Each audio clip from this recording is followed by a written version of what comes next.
Hello દોસ્તો, નમસ્કાર, જય શ્રી કૃષ્ણ, રામ રામ. કેમ છો બધા? ફાઇનલી તમે રિસેન્ટલી જસ્ટ અમે ક્લાસ 10th અને ક્લાસ 12th ખતમ કર્યું છે. ક્લાસ 10 પછી 11thમાં જો તમારે સાયન્સ કરવું છે અને તમને બધાને ખબર છે કે થોડો ઘણો મતલબ સાયન્સની ફી વધારે હોય છે. 12th પછી આપણે કોલેજની વાત કરીએ તો કોલેજમાં થોડી ઘણી ફી વધારે હોય છે. તો ડ્યુરિંગ ધેટ તમને એવું ઈચ્છો છો કે કદાચ સ્કોલરશિપ મળી જાય તો સારું, તો મમ્મી પપ્પાને થોડું ફાઇનાન્શિયલી બેનિફિટ રહે. આવી જ ડ્યુરિંગ સર્કમસ્ટાન્સીસ માટે તમારા માટે એક આવી ગઈ છે સ્કોલરશિપ, જેનું નામ છે doctor Rajendra Prasad scholarship. Scholarship કોના માટે વેલિડ છે, એલિજિબિલિટી શું છે, ઇન્કમ ક્રાઇટેરિયા શું હોય અને કેવી રીતે એપ્લાય કરવાનું છે, બધી જ ઇન્ફોર્મેશન હું તમને આજના વિડીયોમાં આપવાની છું. એટલે આ વિડીયો તમારા માટે તો ઇમ્પોર્ટન્ટ છે. જો તમે 10th અને 12thમાં નથી પરંતુ તમારા સુધી આ વિડીયો પહોંચ્યો છે તો તમારી રિસ્પોન્સિબિલિટી છે કે તમે આ વિડીયો બધા સ્ટુડન્ટને પહોંચાડો જેને 10th અને 12th ખતમ કર્યું હોય અને ફાઇનલી આગળ ફર્ધર સ્ટડી માટે એમને પૈસાની જરૂર હોય. તો ચલો શરૂ કરીએ છીએ આજના વિડીયોનું. મારું નામ છે ભૂમિ પટેલ. તમારા બધાનું સ્વાગત છે પ્રિયેશ જ્ઞાનપીઠ યુટ્યુબ ચેનલ પર. દોસ્તો, 10th ખતમ કર્યું, 12th ખતમ કર્યું, સ્કોલરશિપના વિડીયોઝ જોઈએ છે અને ડ્યુરિંગ સ્કોલરશિપ તમને ઘણી બધી એવી ઇન્ફોર્મેશન મળશે કે જ્યાં તમે પાર્ટ ટાઈમ વર્ક કરી શકો છો. સ્કોલરશિપમાંથી એપ્લાય કઈ રીતે કરવાનું, કઈ રીતે પૈસા મળશે, આ બધી જ ઇન્ફોર્મેશન માટે પણ પ્રિયેશ જ્ઞાનપીઠ કામ કરી રહ્યું છે. તો વિડીયોને મતલબ ચેનલને સબસ્ક્રાઇબ કરી દેવાનું છે. તમારા બધા જ ફ્રેન્ડ્સે આ વિડીયો શેર કરી દેવાનો છે. ચલો, નામ છે doctor Rajendra Prasad scholarship program 2026-27. હવે આ સ્કોલરશિપ પ્રોગ્રામ કોના માટે છે, કોને એપ્લાય કરી શકે છે અને જો તમે એપ્લાય કરશો તો તમને કેટલા પૈસા મળશે, બધી જ ઇન્ફોર્મેશન અહીંયા અવેલેબલ છે. તો ચલો, સૌથી પહેલા તો તમને એક પ્લેટફોર્મ અથવા તો એક વેબસાઇટ વિશે હું વાત કરી લઉં છું જે તમારી લાઈફ ટાઈમ યાદ રાખવાની છે જો તમે સ્કોલરશિપ જોતી હોય તો. એ છે બડી ફોર સ્ટડી. ગૂગલ પર જવાનું, બડી ફોર સ્ટડી કરવાનું, તમને બડી ફોર સ્ટડીનું આવી રીતે પેજ ઓપન થઈ જશે અને જે પણ કરંટ સ્કોલરશિપ અત્યારે ઓપન હશે એ બધી ત્યાં તમને જોવા મળી જશે. તો doctor Rajendra Prasad scholarship program 2026-27, deadline છે 28 જૂન 2026. હજી પણ ઘણો બધો ટાઈમ છે. Okay, yes.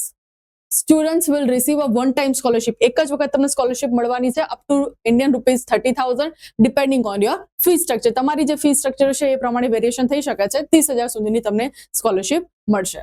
28 June. Okay, doctor Rajendra Prasad scholarship program 2026-27 for the 10th pass student માટેનો ક્રાઇટેરિયા જોઈ લઈએ. The scholarship is open to students across India who meet the following criteria. મતલબ તમારું ઇન્ડિયન સિટીઝનશિપ હોવું જોઈએ. That's it. ઓકે, નેક્સ્ટ શું લખ્યું છે? Student must have passed class 10th board exam in year 2020. 2026માં તમારું 10th પાસ કરેલું હોવું જોઈએ.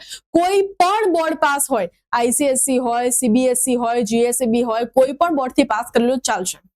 Applicant must have secured a minimum 65% તમારા માર્ક્સ હોવા જોઈએ in their previous class.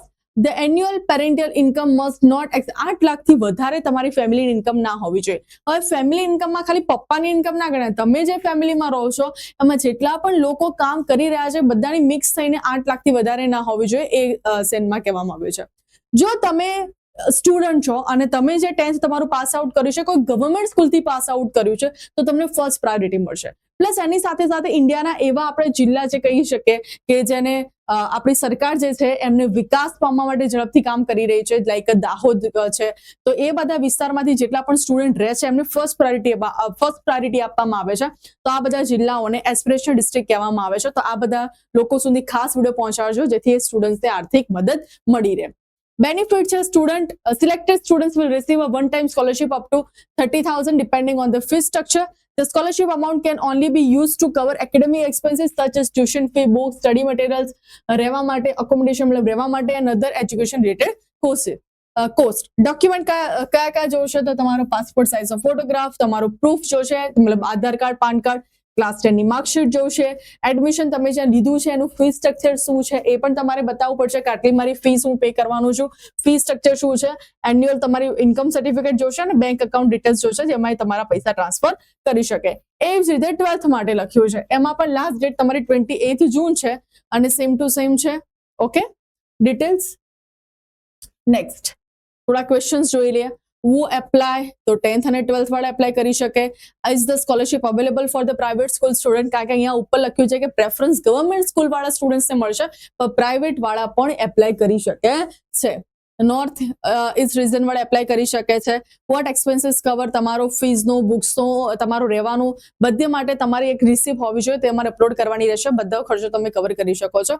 And how is the scholarship amount decided? The final scholarship amount up to 30,000 will be determined based on the students fee structure. તો આ video તમારા માટે તો important છે પરંતુ બધા સ્ટુડન્ટ્સ જે આવા વિસ્તારથી બિલોંગ કરે છે જે જિલ્લાઓ જેમાં સરકાર જે છે એમને વિકાસ માટે ઘણી બધી હેલ્પ કરી રહી છે, એમના એજ્યુકેશન પર, કૃષિ ઉદ્યોગ અથવા તો બિઝનેસ માટે, એ બધા ત્યાંના રહેવાના જે સ્ટુડન્ટ્સ છે બધાને ખાસ વિડીયો સેન્ડ કરજો. અને જે પણ સ્ટુડન્ટ્સ ગવર્મેન્ટ સ્કૂલમાંથી ભણ્યા છે એમને તો ખાસ વિડીયો શેર કરજો, કારણ કે એમને ફર્સ્ટ પ્રાયોરિટી આપવામાં આવવાની છે.